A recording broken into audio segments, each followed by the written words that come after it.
পরিপাটি সামনে ঝাকঝিক, ভিতরে একদম বাজে নোংরা। I don't like it. হতায় আছে উড়ে ফিটফাট ভিতরে সদরঘাট, ঠিক যেন এই চিত্রই মিললি নগরীর দামফারা হান্ডি রেস্টুরেন্টত। বাইরে পরিচ্ছন্নতার চাকচিক্যতা এলো, ভিতরে রান্নাঘরত আছিল অস্বাস্থ্যকর পরিবেশ, অপরিষ্কার রান্নাঘরত তৈরির বিভিন্ন হানা, এনকে একবারে সুবত ফাগিয়ে তেল্ল চুরাও। ভোক্তা অধিকার সংরক্ষণ অধিদপ্তরের অভিযানত উড়িয়েছে এসব অনিয়ম। এই সময় রেস্টুরেন্টত হাইতুয়াইনে হয়জন ক্রেতা এলে অনিয়ম দেহিয়েরে ক্ষোভ প্রকাশ করছি। তারা হইয়ে বাইরে দেহিয়েরে ভালো মনে হইল, ভিতরে পরিবেশ আছিল অত্যন্ত নোংরা ও স্বাস্থ্য ঝুঁকিপূর্ণ। পোকা নোংরা ডাস্ট বক্স দেখলাম, ঝুড়ি দেখলাম, এগুলা সব রান্নাঘরের। তো দেখে আসলে অ্যাকচুয়ালি মানে বিফোর টাইমে আমি আমার ফ্যামিলি নিয়ে এসে এখানে খাওয়া দাওয়া করি, কিন্তু আজকে যেটা দেখলাম এটা দেখার পরে তো আর মনে হয় না যে বাচ্চা কাচ্চা নিয়ে এসে এখানে খাওয়ার পসিবল।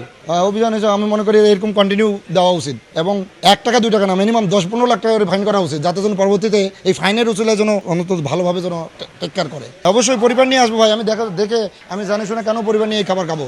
আমি পোকা দেখছি, আজকে নিজের চোখে দেখলাম। এরকম নোংরা জিনিস না দেখলে তো আমি বিশ্বাসই করতাম না। তা আমরা এত পরিচ্ছন্ন দেখে আসে খাচ্ছি, তো এরকম নোংরা টাইপের আসে তো আমরা খেতে পারবো না। মঙ্গলবার জুলাইয়ের 29 তারিখ সকালে নগরীর দামফারায় অবস্থিত হান্ডি রেস্টুরেন্টত অভিযান চালাইয়ে জাতীয় ভোক্তা অধিকার সংরক্ষণ অধিদপ্তর।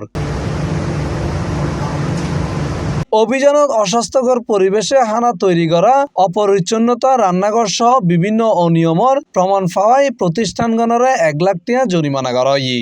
এই বিষয়ে ভোক্তা অধিকার সংরক্ষণ অধিদপ্তরের উপপরিচালক ফয়জুল্লাহ হইয়ে একটা বিষয় বলে রাখি যে কিছু কিছু জায়গায় যে ইমপ্রুভমেন্ট হয়নি তা না, আমরা ইমপ্রুভমেন্টও দেখেছি। আজকে তাদের যে প্রতিষ্ঠানে আসছি এই প্রতিষ্ঠানেও একটা ইমপ্রুভমেন্ট আছে, সেটা না বললেই না।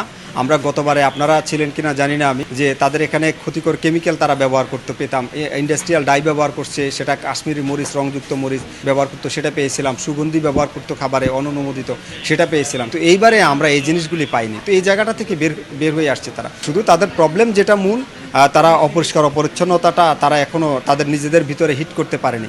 যে দুর্গন্ধ আমরা পাচ্ছি তারা পাচ্ছে না কেন? দুর্গন্ধ ব্যাকটেরিয়া প্রডিউস না হলে ওখান থেকে দুর্গন্ধ আসবে না। তো সেই জায়গাটা আমরা তাদেরকে নক দিয়েছি। আর খাবার, পুরাতন বাসি খাবার গতবার যে হারে পেয়েছি এবারে আমরা কম পেয়েছি, এবং এই খাবারে তেলাপোকাও যুক্ত ছিল আজকে। তারা গতানুগতিক একটা দাবি করতেছে, এটা কাস্টমারদেরকে দিবে না। আসলে কিন্তু এটা ঠিক যে কাস্টমারদেরকে রিমেক করে দিয়ে দিতে পারে, সম্ভাবনা রয়েছে। আমরা সার্বিক দিক বিবেচনা করে তাদেরকে সতর্কও করেছি যে সামনের বার যদি আমরা আবার তদারকিতে অবশ্যই কন্টিনিউ করব। যদি এরকম হয় আমরা কঠোর আইনগত ব্যবস্থা গ্রহণের দিকে যাব। আর এবারে আমরা 1 লক্ষ টাকা অর্থদণ্ড করেছি। ভোক্তা অধিকার সংরক্ষণ অধিদপ্তরের কর্মকর্তাকল জানায়, জনস্বার্থে এই ধরনের অভিযান নিয়মিত পরিচালনা করা হইব। তারার আশা এইসব অভিযানের মাধ্যমে রেস্টুরেন্ট মালিকসকল আরো দায়িত্বশীল হইব এবং নিরাপদ ও স্বাস্থ্যসম্মত পরিবেশে হানা তৈরি করিব। Mohammad Nizamuddin Tipu, C+ TV, Chittagong.